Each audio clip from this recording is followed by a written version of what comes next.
Hello everyone, कैसे हैं आप सभी लोग। I hope, I wish, I pray कि आप सब बहुत अच्छे होंगे गाइस। सो आज की जो रीडिंग करने जा रही हूँ, इस रीडिंग में मैं देखूंगी कि आपके पर्सन की डीप फीलिंग्स क्या है, वो डीपली ट्रूली क्या फील करते हैं आपको लेकर के हम देखने वाले हैं। सो आपको करना क्या है, आपको अच्छे से अपने पार्टनर का ध्यान करना है। थाते पे फोकस ना करें, फोकस सिर्फ और सिर्फ आपको एनर्जीज पे करना है। ओके, सो चलिए जल्दी से अपने पर्सन का ध्यान कर लीजिए। डिवाइन गाइड करे, तारा माँ गाइड करे और बताए मुझे मेरे व्यूअर्स जिस व्यक्ति के बारे में सोच के इस रीडिंग को देख रहे हैं, उस पर्सन की फीलिंग्स क्या है। ओके, इनकी डीप फीलिंग्स हम देख रहे हैं, ठीक है। इनस मुझे बताएं इस पर्सन की डीप फीलिंग्स क्या है, मेरे व्यूअर्स को लेकर के क्या सोच रहे ये person. Crossroad, okay, marriage,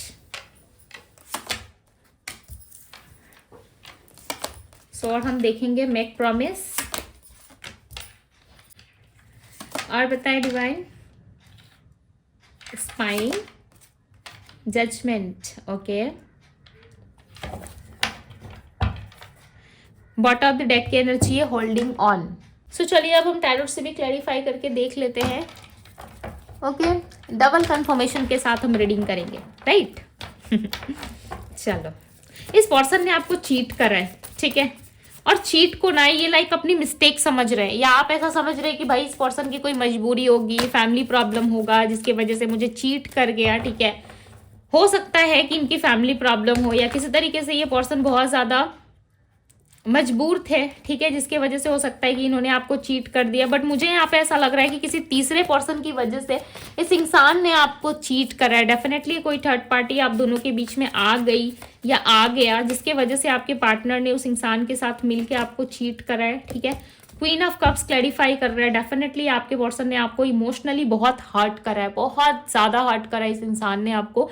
emotional level पे इस पर्सन ने कभी आपको समझा नहीं, उतना ज्यादा प्रायोरिटी नहीं दी आपको, या फिर ये आपको इक्वल गिव एंड टेक नहीं दे पाए पास्ट में। और इस चीज का ना रिग्रेट आपके पार्टनर को है। सबसे बड़ी बात होती है, यदि हम गलती करें और उस चीज के लिए हमें कोई पछतावा ही ना हो, गिल्टी फील ना हो, तो फिर फायदा क्या उस गलती का, राइट। अगर मैं सामने से कोई व्यक्ति आपको सपोज मान लीजिए कुछ गलती हुई और सामने से कोई पर्सन आपको सॉरी सॉरी कह रहा है, बट उस सॉरी के लिए उसको जरा सा भी पछतावा नहीं है, गिल्ट नहीं है, फिर सॉरी का आप क्या करोगे, उसका कोई पॉइंट नहीं बनता, राइट। उस सॉरी को कोई मतलब ही नहीं बनता उस सॉरी का। सो इस पर्सन को गिल्ट है, पछतावा है कि यस जो कुछ भी मैंने करा वो गलत करा, बिकॉज आप दोनों के बीच में ना कोई तीसरा पर्सन जरूर इन्वॉल्व है। क्रॉस रोड की एनर्जी को क्लैरिफाई करे डिवाइन। और इस टाइम पे ना आपके पर्सन बहुत ज्यादा लाइक लिटरली ये चूज करने में बिजी है, या फिर आप ऐसा मान लो कि एक क्रॉस रोड पे खड़े जहाँ पे इनको समझ में नहीं आ रहा है कि इनके लिए क्या राइट है, या इनको क्या राइट एक डिसीजन लेना चाहिए, चूज नहीं कर पा रहे आप में किसी और इंसान में, ठीक है। जस्टिस की एनर्जी यहाँ पे इनको चूज करना है। देखो ये पर्सन क्रॉस रोड पे तभी खड़े हैं जब इनको चूज करना है, या इनको अब समझ में आ चुका है कि इनके लिए क्या बेटर है, ये अपने लाइफ में क्या ऐसा करेंगे जिससे इनके लाइफ में कुछ बेटर हो सकता है, इनके लाइफ में जस्टिस आ सकता है, ठीक है। डेफिनेटली ये पर्सन आपको जस्टिस देना चाहते हैं, बिकॉज यहाँ पे एक मिनट, हाँ, क्रॉस रोड की एनर्जी है, ठीक है। और ये पर्सन चूज करना चाहते हैं तभी आपको जस्टिस दे पाएंगे। मुझे ऐसा लग रहा है ये पर्सन जो है आपको ही चूज करेंगे, ठीक है। इस लव रिलेशनशिप के लिए कहीं ना कहीं ये आपको ही क्लैरिटी देंगे। ये बहुत ज्यादा केयरफुली ये चीजों को समझने की कोशिश कर रहे हो सकता है, पहले इतना फोकस या इतना ध्यान नहीं था इनका किसी भी चीजों में, ठीक है। खासकर आपको और इस रिश्ते को लेकर के बिल्कुल भी इनका फोकस नहीं बन पा रहा था, बट इस टाइम पे ना ये फोकस कर रहे हैं। इस टाइम पे ये सोचने और समझने की कोशिश कर रहे हैं कि इन्होंने कहाँ गलती करी, कहाँ इनसे मिस्टेक हुई है, ठीक है। इन चीजों को डेफिनेटली ये समझना चाहते हैं, सॉल्व करना चाहते हैं चीजों को। और इनको चाहिए, इस टाइम पे इनको चाहिए कि इनको सच्चाई पता चले। ओके, मैरिज ऑब्स्टिकल्स हो सकती है, या तो ये पर्सन ऑलरेडी मैरिड है किसी और व्यक्ति के साथ, या फिर ये मैरिज आपके साथ हुई है इनकी, या इन्होंने मैरिज के लिए आपसे प्रॉमिस करा था जो इन्होंने पूरा नहीं किया। यहाँ पे ऑल ओवर ना मैरिज एक ऑब्स्टिकल्स दिख रहा है, या तो फैमिली बर्डन बहुत ज्यादा है, फैमिली नहीं चाहती कि आप दोनों में मैरिज हो, या मैरिज को लेकर के आप दोनों के रिलेशनशिप में दिक्कतें आ रही है, ठीक है। दी एम्परर की एनर्जी, कोई डिसीजन ही आपकी तरफ ले सकते हैं, बट आपके पर्सन ना एक ईगोइस्टिक हो सकते हैं, ठीक है। इगोइस्टिक पर्सनालिटी बहुत ज्यादा है, बहुत ज्यादा अहंकार एनर्जी है इनमें, अहंकारी बहुत है आपके पर्सन। ऐसा लग रहा है हर एक छोटी बातों में इनको गुस्सा बहुत ज्यादा आता है, या किस तरीके की अच्छी बातें आप इनसे करते हो या अपने फ्यूचर के बारे में आप इनसे डिस्कस करते हो तो सबसे पहले इनको गुस्सा आता है कि इतना जल्दी क्या है, हम क्यों अभी फ्यूचर डिसाइड करें, अभी हमें लाइफ इंजॉय करना चाहिए, लाइफ में मजे करना चाहिए, ठीक है, कब क्या हो किसी को नहीं पता। इस तरीके से ना हो सकता है आपको बहुत ज्ञान देते ये, या किसी भी तरीके से रिश्ते में आगे नहीं बढ़ते, बट इस रिलेशनशिप में नहीं, ये कोई प्रॉपर डिसीजन आपको नहीं सुना पा रहे, इस रिश्ते में कोई क्लियर डिसीजन ये ले नहीं पा रहे, ठीक है, जिसकी वजह से ये व्यक्ति मुझे क्रॉस रोड पे दिख रहे हैं। ट्रैवल एक्सपेक्टेड है कि आप दोनों के बीच में किस तरीके से ट्रैवल हो, ओके, बिकॉज ये पर्सन आपकी तरफ बढ़ते हुए नजर आ रहे हैं। ये चांसेस है कि ये पर्सन लॉन्ग डिस्टेंस में रहते हैं, जिसकी वजह से मुझे ट्रैवलिंग दिख रही है, या आप दोनों एक लॉन्ग डिस्टेंस रिलेशनशिप में रहते हो, ठीक है, या पर्सन आपके सिटी से हो सकते हैं कहीं बाहर कंट्री में जॉब करते, या कहीं बाहर कंट्री में जॉब करते, या आपके सिटी में जॉब करने के लिए आए, ठीक है, रहते कहीं और है, जॉब ये कहीं और करते, तो कुछ तो डिस्टेंस है आप दोनों में। फिर ये डिस्टेंस जो है हो सकता है आप दोनों में बहुत लंबे टाइम से बातचीत नहीं हुई है, जिसकी वजह से डिस्टेंस बार बार नजर आ रहा है यहाँ पे, ठीक है। सो डिस्टेंस है आप दोनों की एनर्जी में। 6 ऑफ पेंटिकल्स, ये पर्सन ना आपके साथ बैलेंस करने के बारे में सोच रहे हैं, इनके मन में चल रहा है कि यस, इस व्यक्ति के साथ मुझे रिश्ता निभाना चाहिए, चाहे मेरे लाइफ में कितने भी ऑब्स्टिकल्स हो या कितने भी प्रेशर क्यों ना हो, बर्डन क्यों ना हो, बट इस व्यक्ति ने मेरा हमेशा साथ दिया है, तो मुझे इस व्यक्ति के प्रति ना इक्वल गिव एंड टेक रखना जरूर चाहिए, इस पर्सन के साथ मुझे इक्वल गिव एंड टेक करना चाहिए। कहीं ना कहीं इनके मन में ये सारी चीजें चल रही है, और ये इस टाइम पे आपको कहीं ना कहीं अपनाने की एनर्जी में ऐसा लग रहा है, आपको एक्सेप्ट करना चाहते हैं, आप जैसे हो ना वैसे ही पर्सन आपको एक्सेप्ट करना चाहते हैं। बट दिक्कत यहाँ पे ये आ रही है ना कि इस पर्सन ने खुद को होल्ड करके रखा है। देखो, सोच विचार करने के लिए ना आप किसी भी तरीके से ना किसी भी इंसान के बारे में बहुत कुछ सोच सकते हो, ठीक है, बट करते नहीं हो, राइट, या आप सामने से किसी को दिखाते नहीं हो कि देखो मैं तुम्हारे लिए ये फील कर रहा हूँ, वो फील कर रहा हूँ, क्या हर किसी को आप शो कर देते हो अपने इमोशंस, नहीं ना। तो सोचने के लिए इनके थॉट्स जो है ना बहुत ज्यादा है, बहुत ज्यादा थॉटफुल है ये पर्सन, सोचते बहुत कुछ है, ठीक है, हर्ट भी होते हैं समटाइम्स। इनको ऐसा लगता है कि इस इंसान ने मेरी इतनी सहायता करी, मेरे साथ ये पर्सन हर एक सिचुएशन में खड़ा था या खड़ी थी, बट इस व्यक्ति के लिए मैं कुछ नहीं कर पाया, ठीक है। दी मून की एनर्जी आई है यहाँ पे, ऐसा लग रहा है इस पर्सन ने आपको चीट तो करा है, ओके। हो सकता है कि इस पर्सन ने आपको यदि चीट नहीं करा है सो ये आपकी रीडिंग नहीं है, मैं क्लियरली बता देती हूँ, बिकॉज यहाँ पे मुझे लग रहा है कि किसी एक पर्सन ने किसी एक को चीट करा है, या फिर माइंड में कंफ्यूजन होने की वजह से, या राइट टाइम पे राइट डिसीजन ना लेने की वजह से चांसेस हैं कि आपके पार्टनर आपको छोड़ चुके हैं या आपसे दूर जा चुके हैं, काफी ज्यादा नाराज है, ठीक है, या आप गुस्से में हो या ये पर्सन गुस्से में है, बट वेट जो है आप दोनों ही कर रहे हो, बहुत ही ज्यादा ऑनेस्ट तरीके से आप दोनों एक दूसरे का वेट कर रहे हो। बस एक बार आप इनसे बात करना चाहते हो इस पर्सन के साथ, यदि आपकी हिस्ट्री आगे बढ़ी नहीं बढ़ी तब भी आप इनके साथ, इस पर्सन के साथ ना आप एक बार मीटिंग चाहते हो, एक बार बस आप इनसे बात करना चाहते हो, ठीक है। क्यों बात करना चाहते हो? क्योंकि आप चाहते हो कि इनके साथ ना कुछ चीजें क्लियर करनी है आपको, कुछ तो ऐसी बातें रह गई आप दोनों के बीच में जो अभी तक पूरी नहीं हुई है, ठीक है। उस चीज को कहीं ना कहीं आप बहुत ज्यादा सोच रहे हो और आप चाहते हो कि ये पर्सन वो चीजें आपको बताए जो चीजें आप दोनों के बीच में नहीं चली, या क्या प्रॉब्लम आई थी, या किन चीजों के कारण आप दोनों का रिलेशनशिप नहीं चला, वो चीजें कहीं ना कहीं आप जानना चाहते हो इस पर्सन से। आप एक्सपेक्टेशंस लगा के बैठे हो कि कभी तो कभी इनका कॉल आएगा, या कभी तो हम दोनों की मीटिंग होगी, बातचीत होगी, ठीक है। आप या आपके पार्टनर दोनों में से कोई एक स्टॉक जरूर कर रहा है किसी को, ठीक है, या आप जानना चाहते हो कि इस पर्सन ने मेरी स्टोरी देखी, डीपी देखी, या मुझे स्टॉक कर रहा है नहीं कर रहा है, बिकॉज यहाँ पे स्पाइंग एनर्जी, स्पाई का मतलब आप समझ गए होंगे कि किसी के पीछे जासूसी करना, राइट ये आप समझ चुके होंगे, यानी कि सोशल मीडिया का जो हिडन कैमरा हम कहते हैं ना भाई, सीसीटीवी है ये तो कैमरा है।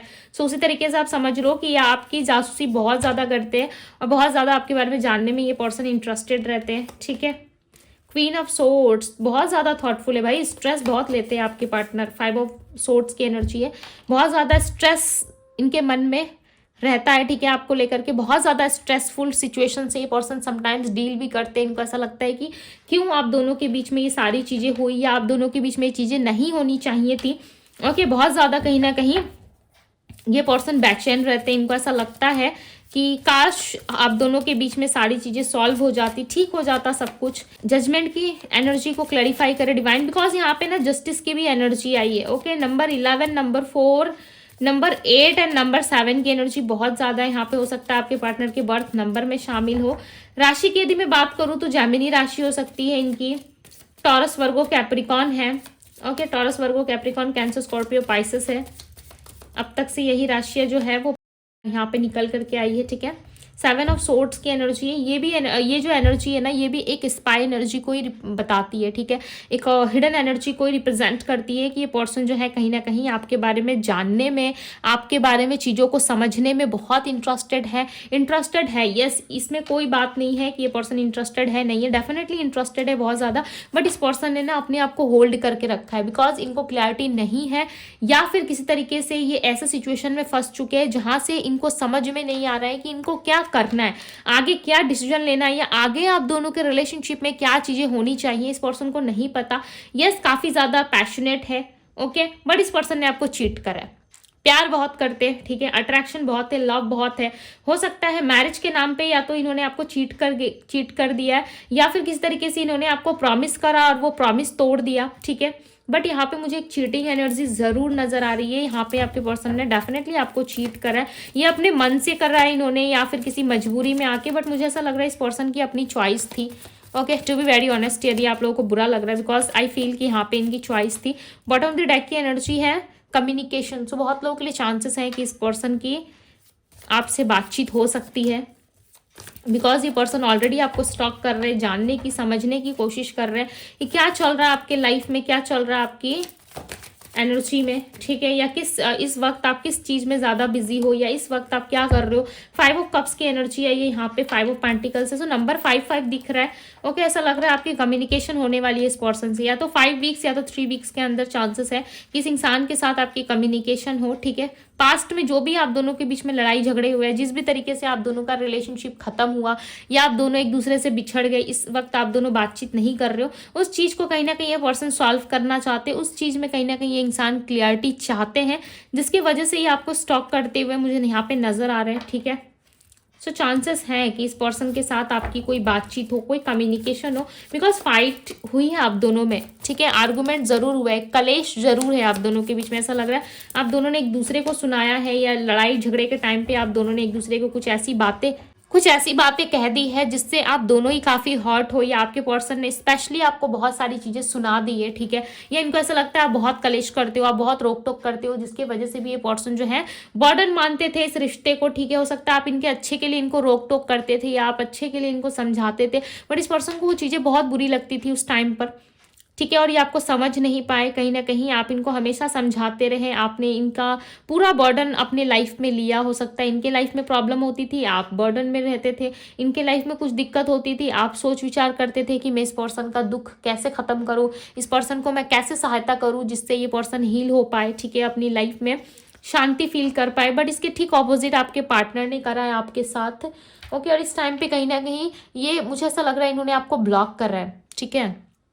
सो ये अनब्लॉक होना चाहते हैं आपके पर्सन को। यदि आपने ब्लॉक करा है सो ये चाहते हैं कि आप उनको अनब्लॉक कर दो ताकि ये आपसे बात कर सके। यदि इन्होंने आपको ब्लॉक करा है सो ये अनब्लॉक करेंगे बहुत जल्द। ऐसा लग रहा है कि ये आपको अनब्लॉक करेंगे बिकॉज इनको ना बातचीत करनी है आपसे, ओके। आपसे बातचीत करनी है, चीज़ों को समझना है कि आप क्या चाहते हो, नहीं चाहते हो। अब आपकी भी बातें ना यहाँ पे ये पर्सन सुनेंगे। ऐसा लग रहा है लंबे टाइम से ये आपकी बातों को इग्नोर कर रहे थे, या लंबे टाइम से आपकी बातों को सुनने में ये व्यक्ति बिल्कुल भी इंटरेस्टेड नहीं थे, बट इस टाइम पे ये पर्सन यस इंटरेस्टेड है आपकी बातों को सुनने में, यस ये इंटरेस्टेड है आपके साथ निभाने में, ओके। एक टर्निंग पॉइंट आप दोनों में आया था पास्ट में, बट एक टर्निंग पॉइंट और आने वाला आप दोनों के लाइफ में जो काफ़ी ज़्यादा ब्यूटीफुल पॉइंट होगा, ठीक है। आप दोनों को ही लगेगा इस चीज़ में कि कहीं ना कहीं सारी चीज़ें खत्म हो चुकी है, बट ये पर्सन आपको सपोर्ट करेंगे। ये पर्सन आपके लिए ना बहुत ज़्यादा बेचैनी फील करते हैं, बहुत ज़्यादा इनकी धड़कनें जो है ना वो तेज़ हो जाती है डेफिनेटली, बिकॉज ये पर्सन आपको खोना नहीं चाहते। ऐसा नहीं लग रहा है कि इस पर्सन ने आपको खो दिया है, ठीक है। एक इमेजिनेशन वर्ल्ड में ना इस पर्सन ने अभी भी आपको जिंदा रखा है। हो सकता है कि आपको लग रहा है कि हमारा रिलेशनशिप खत्म हो गया, हमारे रिलेशनशिप में सब कुछ खत्म हो चुका है, एंडिंग पे है, या हम दोनों के बीच में कभी भी वो चीज़ें नहीं हो सकती जो एक कपल्स के बीच में होती है। इस पर्सन ने मुझे चीट करा, बट आई फील कि इस पर्सन ने ना आपको एक अपनी इमेजिन वर्ल्ड में ना क्रिएट करके रखा, अभी भी जिंदा रखा उस वर्ल्ड में, ठीक है। इनके एक इमेजिनेशन दुनिया हो सकती है जहाँ पे अभी भी इस इंसान ने आपको जिंदा रखा और आपके साथ उठना बैठना खाना पीना इनका सब कुछ वैसा ही है जो एक नॉर्मल पर्सन के साथ होता है हमारा, ठीक है, डे टू डे लाइफ में। इस व्यक्ति ने डेफिनेटली आपको अपने समीप रखा है, आपको अपने पास रखा है, आपको ना दूर जाने इस व्यक्ति ने नहीं दिया कभी भी। आपको ऐसा लगता होगा कि फिजिकल वर्ल्ड में तो इस पर्सन ने मेरे साथ कनेक्शन खत्म कर दिया, फिजिकल वर्ल्ड में तो मुझे ये पर्सन नहीं चाहता है, बट ये पर्सन लिटरली आपको बहुत चाहते हैं और इन्होंने अभी भी आपको जिंदा रखा है, ठीक है। बिकॉज यहाँ पे देख रहे हो टर्निंग पॉइंट और यहाँ पे एस ऑफ वैंड्स की एनर्जी है। आज भी ये पर्सन आपको इमेजिन करते हैं और इनको फील होता है अंदर से और ये महसूस कर पाते हैं कि यस ये इंसान आज भी मेरे साथ है, यस इस पर्सन के साथ आज भी मेरी सारी चीज़ें जुड़ी हुई है, ठीक है। आज भी मेरे साथ इस पर्सन की सारी उम्मीदें सारी होप्स कहीं ना कहीं जिंदा है। आज भी ये पर्सन आपसे बहुत सारी चीज़ें जो है वो उम्मीद लगा करके बैठे हैं, ठीक है। हो सकता है आप ऐसा सोच रहे हो कि ये इंसान निकल गया भाई मेरे हाथ से, ये इंसान किसी और को चाहता है या चाहती है, बट लिटरली आपके पार्टनर ने ना आपको अभी भी अपने लाइफ में कहीं ना कहीं जिंदा ज़रूर रखा है और इनको इतना ज़्यादा यकीन है अपने आप पे कि कभी ना कभी एक समय ऐसा ज़रूर आएगा जहाँ पे इस पर्सन के साथ आपकी मीटिंग होगी, आपकी बातचीत होगी और दोबारा से ये लव रिलेशनशिप जो है वो शुरू होगा आप दोनों के बीच में, ठीक है। सो ये चीज़ें कहीं ना कहीं इस पर्सन को बहुत ही ज़्यादा एहसास हो रहा है और इनको बिलीव है कि एक ना एक दिन ये ज़रूर होगा, आप दोनों मिलोगे ज़रूर, ठीक है। इतना स्ट्रांग बिलीव है इस पर्सन का, डेफिनेटली बहुत ही स्ट्रांग फीलिंग है इनकी, ठीक है। बहुत ही ज़्यादा डीप सोचते हैं ये पर्सन। भले आप कभी किसी सिचुएशन में इमोशनली आप बहुत कुछ सोच लेते होंगे, बट ये पर्सन प्रैक्टिकल होके भी ना बहुत सारी चीज़ें जो हैं ये संभाल लेते हैं, ठीक है। हो सकता है कभी आप सामने से बहुत भड़कते हो, गुस्सा कर जाते हो, बट इस व्यक्ति को पता होता है कि आप प्यार करते हो तो आप गुस्सा करोगे, आप रोक टोक करोगे, ठीक है। उसके बाद भी नहीं कभी एहसास होने नहीं देते कि यस मैं तुम्हारी फिक्र करता हूँ या करती हूँ, बिकॉज इनकी फीलिंग्स ना आपको लेके बहुत डीप है, बहुत कुछ सोच रहे हैं। और यहाँ पे मैरिज की भी एनर्जी आई है, सो बहुत लोगों के लिए चांसेस हैं कि एक एंडिंग के बाद, ठीक है, बहुत बुरी एंडिंग के बाद हो सकता है कि आपको इस पर्सन के साथ ना इस लव रिलेशनशिप में आगे बढ़ने का एक मौका आपको दिया जाए, ठीक है। ये यूनिवर्स के द्वारा हो सकता है या इस पर्सन का अपना पर्सनल डिसीजन हो सकता है या हो सकता है कि भगवान ने आपकी प्रेयर्स को स्वीकार कर लिया जिसकी वजह से ये इंसान एकदम से बदल के आपके सामने आ खड़े होंगे, बट आपका बिलीव कर पाना मुश्किल होगा, ठीक है।